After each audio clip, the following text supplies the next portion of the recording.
Bom dia, meninos. Como é que vocês estão? Eu espero que vocês estejam bem. Aqui vamos nós em mais uma aula de filosofia do 8º ano. Meu nome é Caroline, eu sou professora de filosofia de vocês e vamos nessa. Estamos dando continuidade com a segunda unidade. Nós, graças a Deus, terminamos as nossas avaliações. Estamos na semana de segunda chamada, então caso você não tenha feito a nossa avaliação da primeira unidade, é interessante que você faça, tá bom? Bora lá!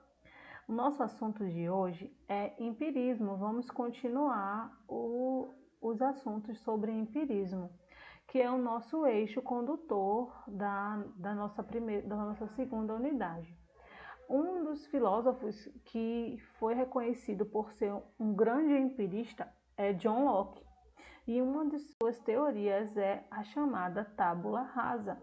E o nosso objetivo dessa aula é identificar as características do empirismo na teoria da tábula rasa proposta por John Locke. Vamos lá?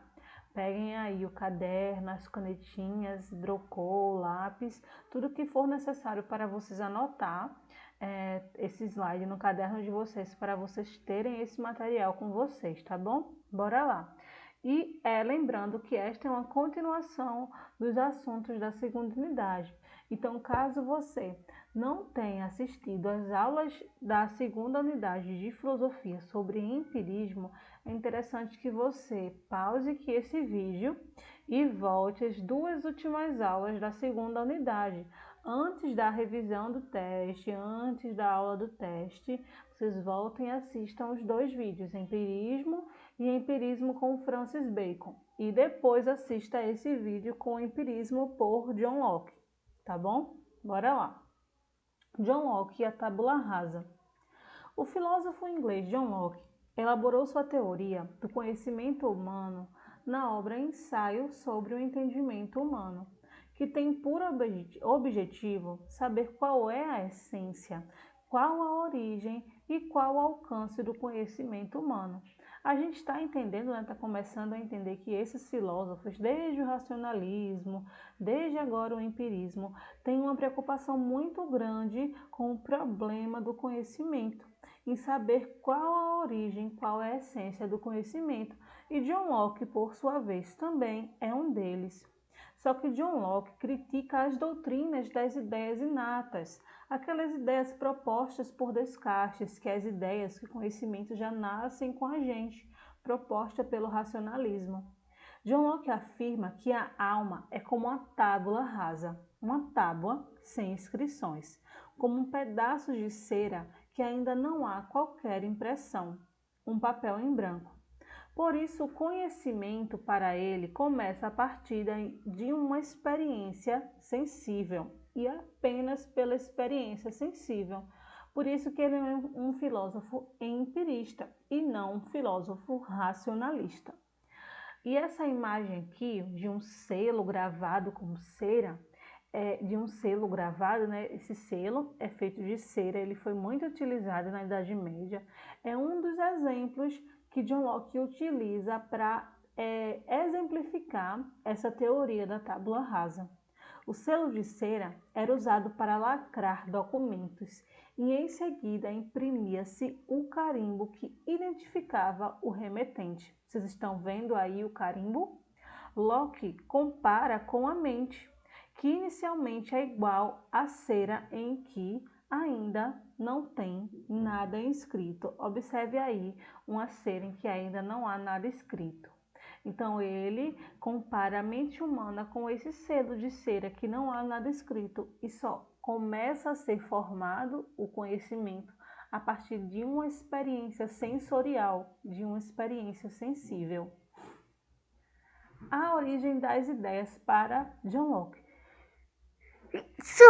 Desculpem, gente. Desculpem de novo. Ao investigar a origem das ideias, ao contrário dos filósofos racionalistas, que privilegiavam as verdades da razão típicas da lógica e da matemática, Locke preferiu o caminho psicológico, ao se perguntar como se processa o conhecimento. Então, John Locke de String diferencia duas possíveis fontes. Para ele, há duas possíveis fontes para as nossas ideias, para o nosso conhecimento: a sensação e a reflexão. A gente agora vai discutir um pouco de ambas essas origens, a sensação e a reflexão. Na sensação, o estímulo é externo, resulta da modificação feita na mente por meio dos sentidos.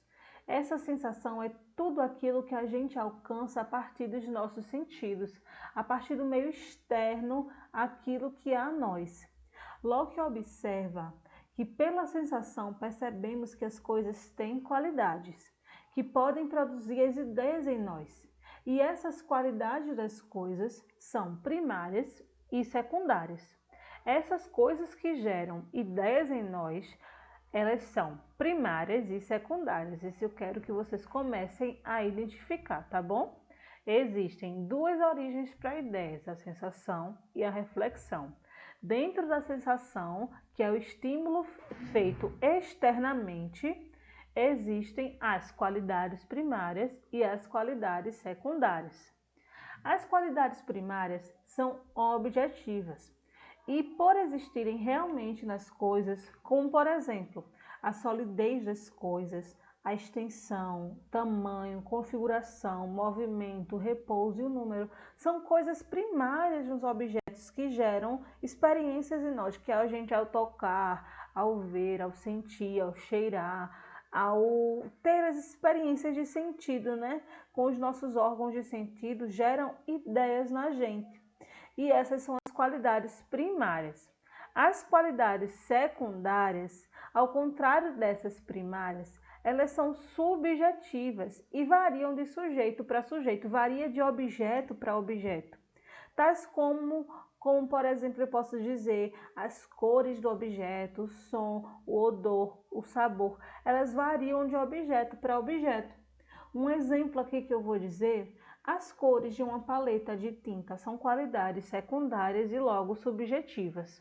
Já a paleta, que é um objeto de madeira, tem qualidades primárias e objetivas, como por exemplo a extensão, seu tamanho, solidez, são qualidades primárias.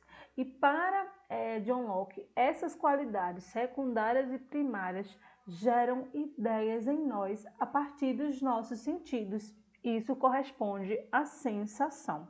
Agora vamos saber um pouco sobre a reflexão. A reflexão se processa internamente. Lembrando, a sensação se processa externamente quando a gente entra em contato a partir dos sentidos com algum objeto. Já a reflexão se processa internamente. É a percepção que a alma tem daquilo que nela ocorre. Portanto, a reflexão fica reduzida à experiência interna do resultado da experiência externa produzida pela sensação.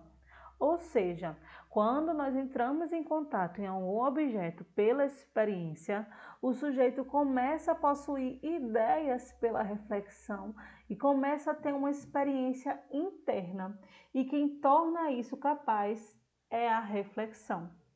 Assim, as razões reúnem as ideias, as coordena, compara, distingue, compõe, ou seja, as ideias entram em conexão em si. Portanto, as ideias simples que vêm da sensação combinam-se entre si, formando as ideias complexas. Por exemplo, as ideias de identidade, existência, substância, causalidade. Essas ideias mais complexas vão existindo, né? Vão se aparecendo a partir de várias uniões de pequenas ideias simples.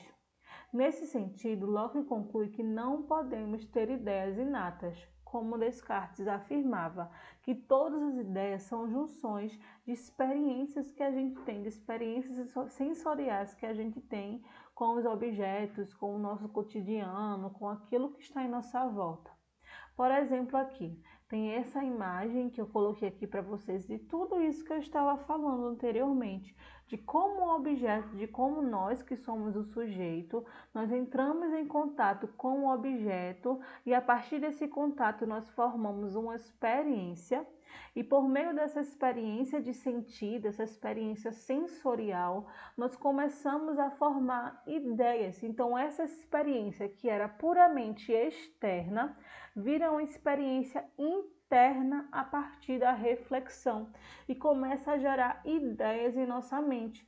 Ideias simples junto com a reflexão vão se tornando ideias mais compostas, cada vez mais compostas, até que ideias bastante complexas, como identidade, quem eu sou, qual é a minha origem, ideias bastante complexas vão acabando se revelando para nós por meio de uma experiência sensorial. Então é assim que John Locke acredita ser a origem do conhecimento. Eu espero que vocês tenham compreendido bastante isso, que não tenha restado nenhuma dúvida. E caso tenha restado alguma dúvida, me procure, volte essa aula e revise quantas vezes for necessário, tá bom? Muito obrigada e até a próxima aula. Abraços!